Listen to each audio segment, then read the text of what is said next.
Bonjour et bienvenue à toutes et à tous dans votre revue de presse de ce vendredi 22 septembre sur votre site d'information dakarmidi.net. Commençons avec les échos. La Cour suprême rejette le recours en annulation de Khalifa Sall qui va ainsi s'échapper sa dernière chance de recouvrir la liberté. Ses avocats se portent en faux et dénoncent une détention politique.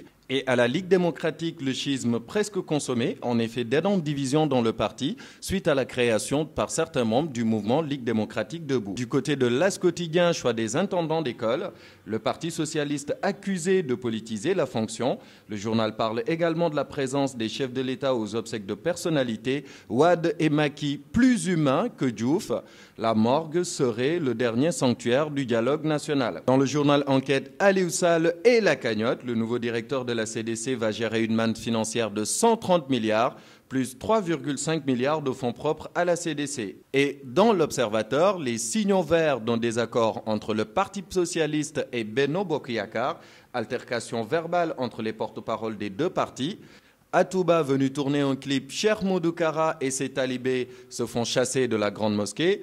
Et côté sport, les révélations du vice-président de la Fédération de football, Maignan, en 2011, avait payé lui-même son billet pour rejoindre les U23. Arrivé en masse effectivement de nouveaux joueurs dans la tanière, depuis son arrivée en 2015, Aliou Cissé a disputé 25 matchs et a mené 25 nouveaux joueurs dans l'équipe nationale de football. Et concernant le match Afrique du Sud-Sénégal pour Sadio Mané, c'est une chance, mais ce n'est pas gagné. Il faudra que les Lions fassent de leur mieux pour remporter les 3 points.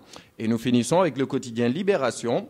Toujours sur le scandale des audiences fictives, 12 détenus nigériens avaient été libérés par Amadou Lamine Diagne et l'un d'entre eux a été intercepté par la police.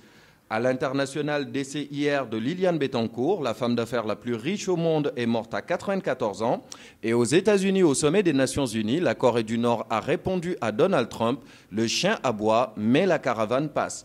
La dernière information de cette revue de presse vient de tomber ce matin, triste nouvelle, et le groupe Midi Média et la rédaction présentent ses condoléances à tous les Sénégalais et à toute la communauté musulmane concernant le décès du khalife général des Tidjanes, Serigne Abdou Aziz Sy Al Amin, que la terre lui soit légère et reposez en paix, khalife.